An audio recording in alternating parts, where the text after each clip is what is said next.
and her name was Jewel. They named her Jewel because she was precious, but somewhere along the line, she became an ornament instead of a daughter. Her father, Chief Daniel Williams, was an international businessman whose voice was more familiar to foreign investors than to his own child. He handled multi-million-dollar contracts across Dubai, London, and Lagos, always in transit, always on a call, always saying, "Tell her daddy will make it up to her." Yes, confirmed. Her mother, Mrs. Vanessa Williams, was elegant, wrapped in designer suits, a corporate consultant whose phone never slept.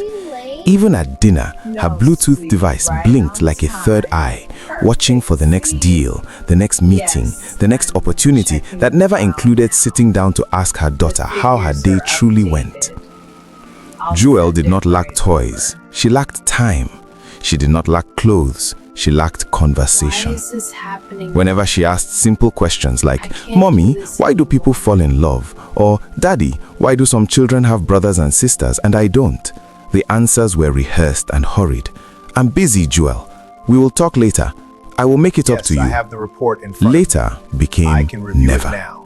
Okay. The responsibility of raising her was handed to EM, the maid from a small village in Akwa Ibom, a woman in her early 20s who herself had never experienced structured parenting and believed Survivor was the only curriculum worth teaching. EM bathed her, cooked for her, took her to school, and watched television with her. But she also normalized things that should never have been normal, telling Jewel that lies were tools smart people used to escape trouble, teaching her how to hide phone conversations, laughing when she mocked teachers, whispering that big girls don't report everything to parents, especially when parents don't care. Jewel absorbed these lessons like dry sand soaking rain. In secondary school, she was known as the quiet rich girl whose driver waited in a tinted SUV. But silence can be mistaken for pride. Her classmates thought she felt superior, yet inside she was begging to belong.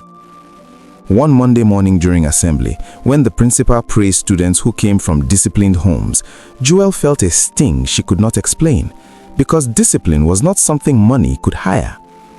Cultural Day, other students' parents flooded the compound with cameras and cheers. Jewel performed a spoken word about loneliness, scanning the crowd for familiar faces, but only EM stood under a tree waving casually. And when Jewel got home excited to share how her poem made some teachers cry, her father was on a conference call negotiating a shipment delay, and her mother was preparing for a flight to Johannesburg. "Later, my love," they both said in different tones, and Jewel swallowed her story like bitter medicine. The incident that changed something inside her happened on a rainy Wednesday when a group of girls locked her in the restroom, accusing her of thinking she was better because of her wealth. They poured water on her uniform and left her shivering, and it was Kelvin, a boy from her class with mischievous dimples, who found her and offered his sweater. That was the first time someone in school looked at her not as a bank account, but as a person. She wanted to tell her parents about the bullying, about how scared she felt, about how grateful she was that someone noticed her pain. But that evening, her father had just secured a contract worth billions, and the house was hosting a celebratory dinner. "Not now, Jewel," her mother whispered sharply when she tried to interrupt. And so she learned that even fear must wait its turn. Kelvin began sitting beside her in class, sharing jokes, helping with mathematics, listening when she talked about wanting a baby sister. He wrote her small notes that said, "You are not alone." And for a girl starved of affection, those words were feasts. When he eventually handed her a love letter folded into a tiny square during biology practical, her heart raced not because she understood romance, but because she finally felt chosen. She ran home that afternoon, clutching the letter, determined to show her parents, hoping they would laugh, guide her, explain what to do. But her father had just arrived from Frankfurt exhausted, and her mother was preparing slides for a board presentation. "Keep it somewhere safe. We will talk later," they said almost in unison without looking at her. And Jewel went upstairs, realizing that even her milestones were inconveniences. EM found the letter that night while arranging her wardrobe, and instead of cautioning her, she giggled and said, "Ah, madam, you don't enter market early, oh. Just enjoy yourself, but be smart." Words that blurred boundaries that should have been clearly drawn. At school, Kelvin's attention became possessive. He insisted she skip prep classes to sit with him behind the laboratory, told her secrets about his troubled home, made her promise not to tell anyone about their special connection. And because no adult had consistently modeled healthy affection, Jewel mistook intensity for love. When rumors began spreading that she and Kelvin were too close, she faced subtle mockery, yet she defended him fiercely, believing loyalty meant silence. Another day, she fainted during a test because she had barely slept, staying up late chatting secretly on a phone EM helped her hide. The school counselor called her parents, but her mother sent a representative from the office and her father wired money for additional lessons, assuming academic stress was the issue. No one asked what she was carrying in her heart. As weeks passed, Kelvin's behavior shifted from sweet to demanding. He pressured her to prove her affection in ways she did not fully understand, isolating her from friends, reminding her that he was the only one who truly cared. And Jewel, desperate not to lose the only consistent attention she had ever known, complied with things that left her confused and ashamed. She tried twice to speak to her mother about feeling uncomfortable, but each attempt was interrupted by incoming calls. She texted her father once, typing and deleting before finally sending, "Daddy, I need to talk," and the reply came hours later, "In a meeting, Princess."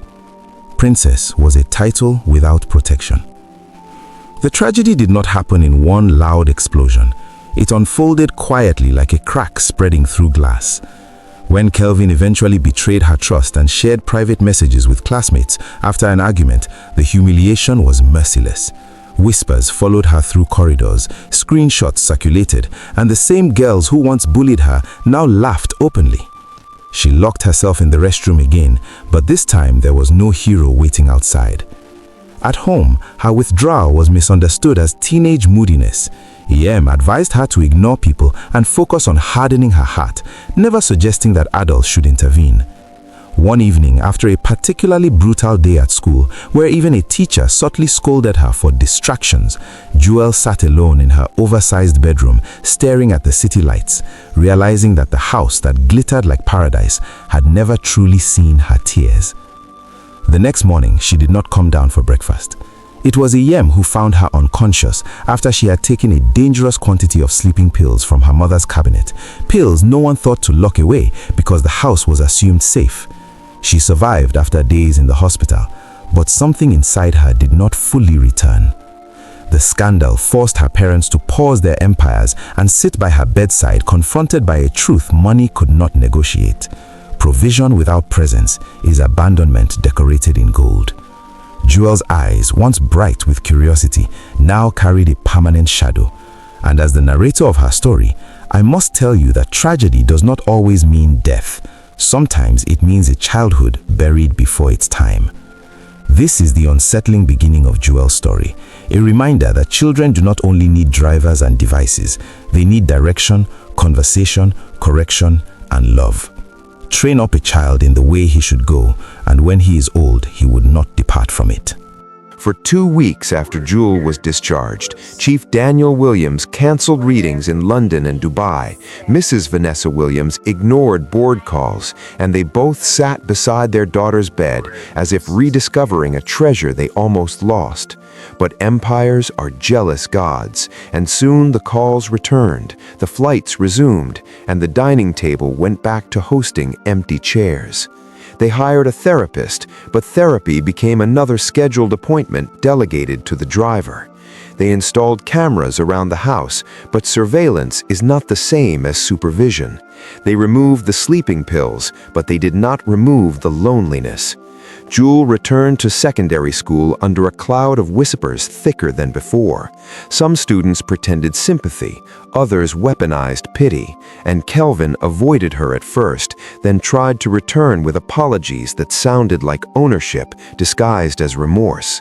"You know I was angry, that's why I shared those messages," he told her behind the library, his voice softer than guilt. And because Jewel had never learned how to measure love against respect, she listened. The school administration called her parents for a meeting about the bullying and the inappropriate relationship, but her father sent his legal advisor, and her mother joined virtually for 10 rushed minutes, saying, "We trust the school to handle it," as if discipline could be outsourced like catering. In class, Jules' grades began to slide. Mathematics, once her refuge with Kelvin's help, became a battlefield of distraction. She stared at the board but saw only fragments of her own mistakes replaying in her mind. During one civics education lesson, the teacher spoke about moral upbringing and quoted the old proverb, "Train up a child in the way he should go, and when he is old, he will not depart from it."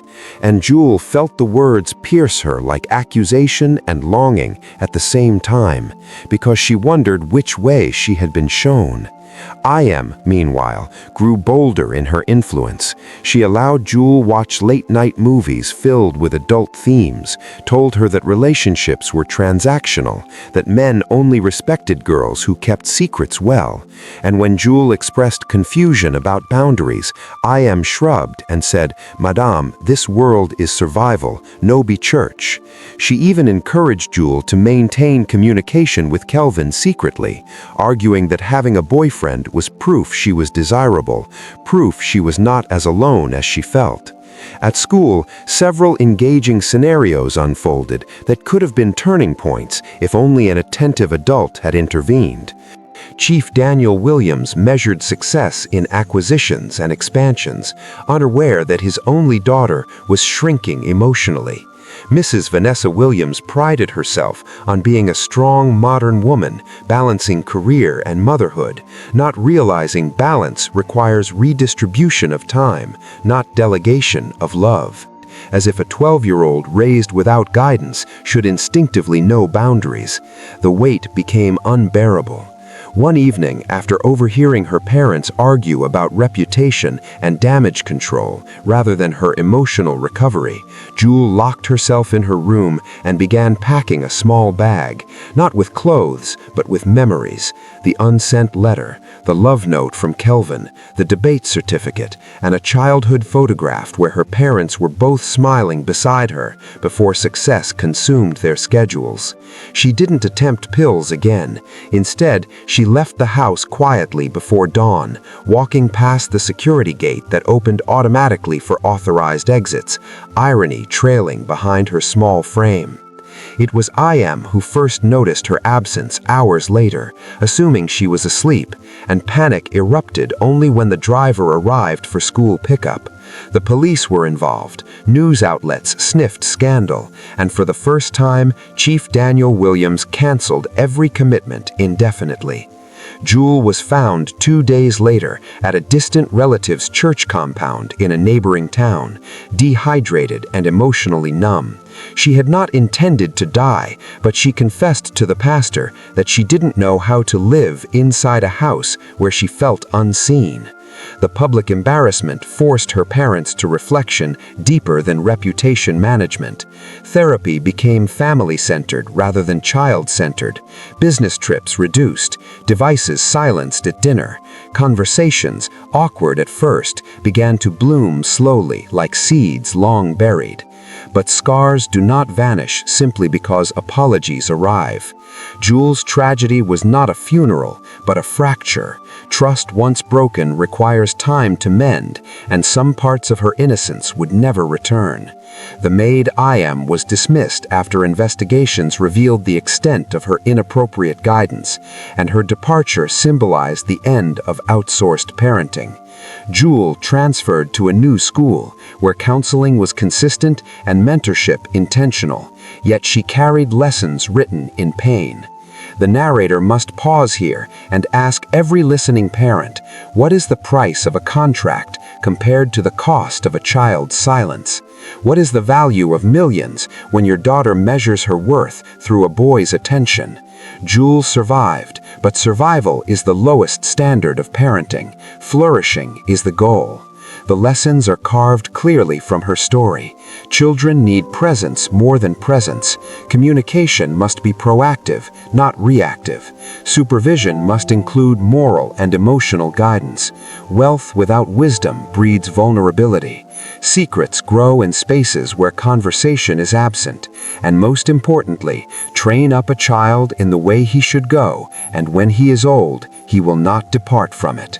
If love had been consistent, if boundaries had been taught early, if attention had been intentional rather than occasional, Jules' scars might have been avoided.